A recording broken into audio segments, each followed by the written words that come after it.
Good morning, dear students. How are you? Hope you all are fine. Today we will do forfeiture of share issue at premium. Last हमारा 40 तक question illustration complete हो जाने थे. अब हम कर रहे हैं next topic forfeiture of share issued at premium. इसमें 2 सिचुएशन थी. फर्स्ट सिचुएशन हमारी है when premium on forfeited share become due but is not received. forfeited share जो है वो प्रीमियम की अमाउंट उनकी रिसीव नहीं हुई है. दूसरे केसेस में हम ये कहते हैं कि प्रीमियम की अमाउंट जो है जो फॉरफिट किए गए हैं उनकी रिसीव हो चुकी है. तो फर्स्ट केस हमारा जो है जब अमाउंट प्रीमियम की रिसीव नहीं हो रही है उससे रिलेटेड हम क्या करेंगे कि जब हमें रिसीव नहीं हुई है तो शेयर एप्लीकेशन जब हम शेयर कैपिटल को जैसे हम डेबिट करते हैं वैसे हम सिक्योरिटी प्रीमियम को भी यहाँ पर डेबिट करेंगे. तो देखते हैं एंट्रीज और question illustration 41. S limited issued 5000 share of ₹100 each at a premium of ₹10 each payable as follows. 5000 share issue कर रहे हैं. 100 रुपये का एक है जिसके ऊपर प्रीमियम की अमाउंट है 10 रुपये. एप्लीकेशन की मनी 30, अलॉटमेंट की 30 plus 10 rupees premium, in total हो जाएंगे 40 and first and final call के 40. All the share were applied for an instalment received on due date with the exception of the allotment and first and final call on 100 shares. These shares were forfeited and reissued as fully paid ₹105 per shares. तो यहाँ पर जो सारे shares हैं वो apply हो चुके हैं, उनकी इंस्टॉलमेंट जो है वो रिसीव हो गई हैं. सिर्फ अलॉटमेंट और फर्स्ट एंड फाइनल कॉल को छोड़कर जो कि 100 शेयर्स की नहीं हुई है. ये शेयर जो है वो फॉरफिट कर लिए गए हैं और उनको फिर से री इशू कर रहे हैं 105 रुपये पे. आपको क्या करनी है, जनरल एंट्रीज करनी है. तो यहाँ देखेंगे आप सबसे पहले क्या है, एप्लीकेशन की जब हम मनी मंगा रहे हैं हमारे 5000 शेयर की 30 रुपीज़ के अकॉर्डिंग तो आ जाएगी कितनी, 1,50,000. 5000 को आपने किया मल्टीप्लाई किससे, 30 से. एप्लीकेशन की मनी के लिए share application account debit to share capital. फिर अलॉटमेंट की मनी. जब आपको इशूड लिखा होगा ना क्वेश्चन में, जब आपको इशूड दिखता है, यहाँ देखेंगे जब आपको इशूड दिखता है तो आपको इशूड की एंट्री से ही स्टार्ट करना है. और अगर आपको फॉरफिट दिखता है स्टार्टिंग में तो आपको इशू की एंट्री नहीं करनी है, फॉरफीचर की करनी है सीधा. उसके बाद आप यहाँ देख सकते हैं अलॉटमेंट की मनी ड्यू करने की एंट्री क्या होगी, 5000 मल्टीप्लाई में 40 हो जाएगा. 30 रुपीज़ की उसकी खुद की अमाउंट और 10 रुपीज़ प्रीमियम के अकॉर्डिंग. फिर बैंक में कितनी मनी आई, 100 शेयर्स की नहीं आई है. 100 शेयर्स की नहीं आई है ना, तो 100 शेयर्स के लेस करने के बाद जो है हमारी वहाँ कितनी अमाउंट आ चुकी है, 100 मल्टीप्लाई में 40 रुपीज़ के अकॉर्डिंग नहीं आई है, 1,96,000 आ चुके. फिर एंट्री होगी क्या, first and final call account debit to share capital. फिर बैंक में अमाउंट आ जाएगी कितनी, वही 100 शेयर्स की फिर से नहीं आई है तो कितनी आ जाएगी, 1,96,000 हो जाएगी. उसके बाद बात करेंगे क्या, शेयर कैपिटल के. अब जो अमाउंट 400 शेयर्स नहीं आए हैं उनको क्या करेंगे, फॉरफिट करेंगे. हमने कितने रुपए मंगाए थे, 10 रुपये तो शेयर कैपिटल के खुद के मंगाए और 10 रुपये प्रीमियम के मंगाए जो कि प्रीमियम नहीं रिसीव हुआ. तो यहाँ पर अभी पीछे बताया कि जब प्रीमियम रिसीव नहीं होगा तो हम शेयर कैपिटल को सिक्योरिटी प्रीमियम को क्या कर देंगे, डेबिट कर देंगे. जब हम सिक्योरिटी प्रीमियम को यहाँ डेबिट कर रहे हैं तो क्या होगा कि शेयर अलॉटमेंट की एंट्री आपने कर दी, फर्स्ट एंड फाइनल कॉल की आपने कर दी और फॉरफीचर की आपने क्या हुआ, एप्लीकेशन वाले मनी जो है फॉरफिट वाली एप्लीकेशन की मनी जो है वो फॉरफिट कर ली जाएगी. फिर आगे बात आती है कि 105 रुपये में आपने क्या करा, उसको री इशू कर दिया. अब 105 रुपये में कितने शेयर को री इशू किया, 100 शेयर्स को. तो आप क्या करेंगे, 10,500 की बैंक में मनी आ गई, शेयर कैपिटल की आ गई, सिक्योरिटी प्रीमियम की आ गई और उसके बाद शेयर फॉरफीचर में कितना पैसा पड़ा है, 3,000 पड़े हैं और सारा का सारा कहाँ जाएगा, कैपिटल रिजर्व में. ये बात ध्यान में रखना, जब भी शेयर फॉरफीचर वाला अमाउंट कैपिटल रिजर्व में ट्रांसफ़र किया जाता है तो बस वही अमाउंट जो है ट्रांसफ़र की जाती है जो कि री इशू किए जा रहे हैं, इशू किए जा रहे हैं शेयर्स को, उन्हीं को ही. तो यहाँ पर हम करते हैं नेक्स्ट 42 इलस्ट्रेशन. देखेंगे 42 इलस्ट्रेशन बिल्कुल सेम इसी तरह ही होगा.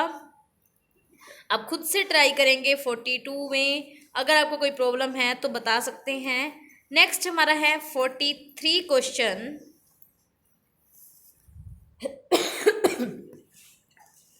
43rd में देखेंगे उसका अपोजिट केस है ये।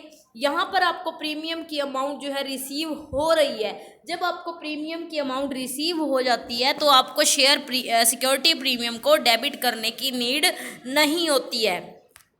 तो देखेंगे Kamal limited was formed for the purpose of purchasing Rajesh limited and was registered with a nominal capital of ₹2 lakh divided into 2000 equity share ₹100 each.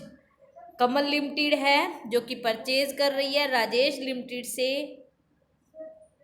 और रजिस्टर्ड कैपिटल जो है उसकी 2 लाख रुपीज़ है, जो कि 2000 शेयर 100 का ईच है। उसमें से 1000 जो है वो फुली पे कर रहे हैं वेंडर को। कोई परचेज किया था उसके कंसिडरेशन में आप क्या कर रहे हैं, शेयर दे रहे हैं, और 1000 वाले शेयर हमने उनको दे दिए। 1000 शेयर हमने 100 वाला मतलब 1 लाख के हमने दे दिए। अब टोटल नॉमिनल कैपिटल कितनी है, 2 लाख है। 2 लाख में से 1 लाख की तो इशू कर दिए, किसको, वेंडर्स को। बाकी के बचे हुए 1 लाख जो है वो पब्लिक को इशू कर रहे हो आप। और आप कितने पे कर रहे हो, 5 रुपये पर शेयर प्रीमियम पर कर रहे हो।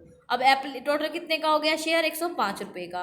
तो यहाँ पर एप्लीकेशन की जो मनी है वो कितनी है, 30 रुपीज़। अलॉटमेंट की 20, जिसमें 5 रुपये इंक्लूड है प्रीमियम के, तो टोटल हो जाएगी 25।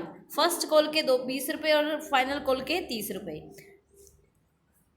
फिर क्या है कि एप्लीकेशन जो है वो रिसीव हो चुकी हैं 900 shares which were duly allotted and the allotment money was duly received. At the time of the first call, a shareholder who held 100 share failed to pay the first call money and his share were forfeited. वो कहता है कि application money जो है वो सबकी receive हो गई थी 900 की, और जिसमें फर्स्ट कॉल वाला पर्सन था एक शेयर होल्डर जिसके पास 100 शेयर थे, वो फर्स्ट कॉल की मनी देने में फेल हो गया है और उसके शेयर्स को फॉरफिट कर लिया गया है। दी शेयर वर री इशूड 60 रुपीज़ पर शेयर एंड 70 रुपीज़ पर शेयर पेड। आप 70 पेड दिखाकर री इशू 60 में कर रहे हैं, मतलब कि 10 रुपये अभी भी डिस्काउंट दे रहे हैं। फाइनल कॉल आपने ही नहीं मंगाई है। ध्यान रखेंगे, जब फाइनल कॉल आप ही नहीं मंगा रहे हैं तो शेयर कैपिटल को जब आप फॉरफीट करते हैं तो आप शेयर कैपिटल की अमाउंट आप कितने शेयर करेंगे, 100 शेयर्स की मल्टीप्लाई करेंगे 70 से, क्योंकि फाइनल कॉल 30 रुपये आपने मंगाई नहीं है, तो 100 मल्टीप्लाई 70 करेंगे तो 7000 जो है आपका वहाँ पर आ जाएगा। अब देखेंगे इसी से रिलेटेड क्वेश्चन। सबसे पहले हमारा जो है सन्ड्री एसेट्स हमने राजेश लिमिटेड से हमने परचेज किया है, तो राजेश लिमिटेड हमारा वेंडर हो गया। राजेश लिमिटेड को हमने इक्विटी शेयर दे दिए फुली पे।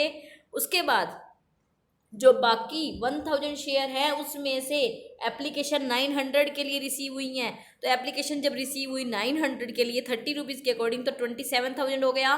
फिर एप्लीकेशन की अमाउंट कहाँ ट्रांसफ़र होएगी, शेयर कैपिटल में। उसके बाद अलॉटमेंट में, अलॉटमेंट को ड्यू करने की एंट्री, अलॉटमेंट को जब आप ड्यू कर रहे हैं तो सिक्योरिटी प्रीमियम को आप अलग से 5 रुपीज़ पर दिखा रहे हैं। फिर अलॉटमेंट की मनी आने की एंट्री, अलॉटमेंट की मनी किसकी आ गई, सबकी आ गई।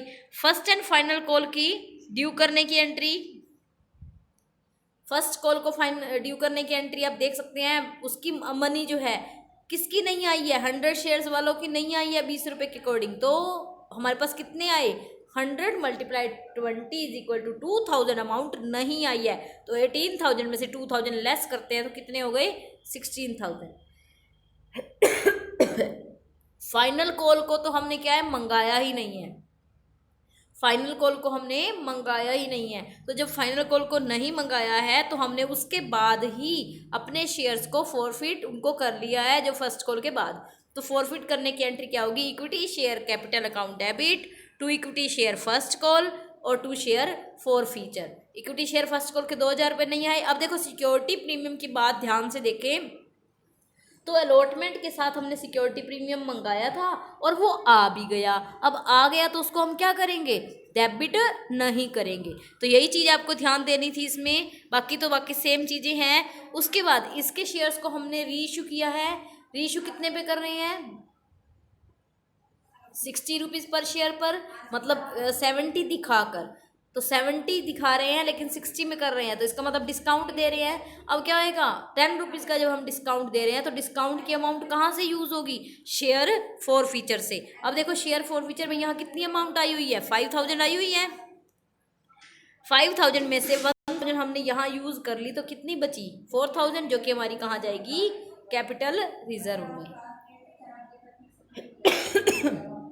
सॉरी। उसके बाद देखेंगे extract of balance sheet of Kamal limited. सबसे पहले ऑथोराइज कैपिटल को अगर आप देखें तो 2 लाख इशूड कैपिटल 2 लाख, जिसमें से 1 तो फुल सब्सक्राइब्ड हो गए और फुली पेड भी हो गए, और बाकी में से 900 हुए जिस पर 70 रुपीज़ मंगाए गए हैं, तो आ जाएगी कितनी, 63,000।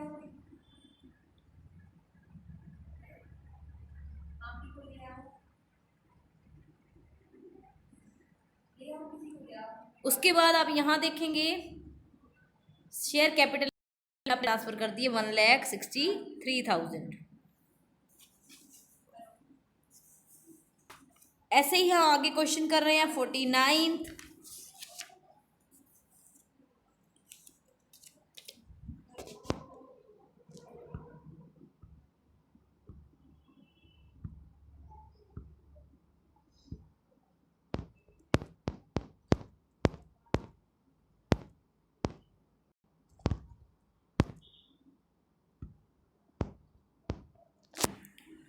क्या है 49 में देखेंगे,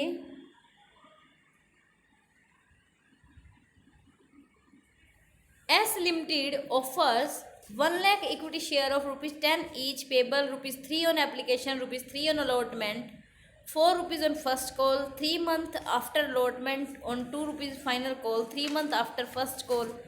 तो यहाँ पर ये बता रहा है कि एस लिमिटेड जो है 1 लाख इक्विटी शेयर इशू करने जा रही है, जिसके लिए उसने ₹10 का एक शेयर है, ₹3 एप्लीकेशन के, 3 अलॉटमेंट के, जिसमें ₹2 प्रीमियम के भी इंक्लूड है। तो अलॉटमेंट की खुद की मनी हो गई कितनी, ₹1, और ₹4 जो है वो फर्स्ट कॉल के मंगाए हैं, और फाइनल कॉल के ₹2 मंगाए हैं। तो 3 और 1 4, 4 और 4 8 और 2 ₹10 हो जाते हैं, और ₹2 इसमें प्रीमियम के रहेंगे। एप्लीकेशन कितने के लिए रिसीव हुई हैं, 1,58,500 के लिए एप्लीकेशन रिसीव हुई हैं। अब देखेंगे अलॉटमेंट किस तरीके से किया गया है। Allotment in full 19,000 shares, mister D paid in full on allotment in respect of 4,000 shares.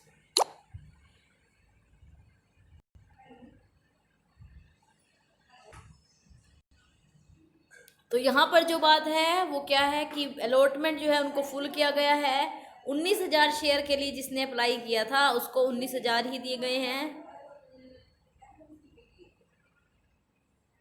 Allotment of 2/3 of share applied for, जिसने 80,000 जिसको अलॉट किए गए हैं उसको 2/3 मिला है, तो उसने अप्लाई के लिए कितना किया था, 1,20,000 का अगर हम बात करें तो 80,000 बनता है। देखेंगे कैसे, आपके 80,000 शेयर्स के लिए जिसको अलॉट किए गए हैं, अलॉटेड देख रहे हैं यहाँ पर, तो उसने कहा कि उसको 2/3 मिले हैं, मतलब कि जितने के लिए उसने अप्लाई किया था उसका 2/3 किए मिला है। तो अगर हम इसको 3/2 कर देते हैं तो हमारी कितनी आ जाएगी, 40,000 मल्टीप्लाई में 3 हो जाएगा 1,20,000। जिस पर्सन 1,20,000 के लिए अप्लाई किया था उसको कितने दे रहे हैं हम, जिसने 1,20,000 के लिए अप्लाई किया था हम उसको कितने दे रहे हैं,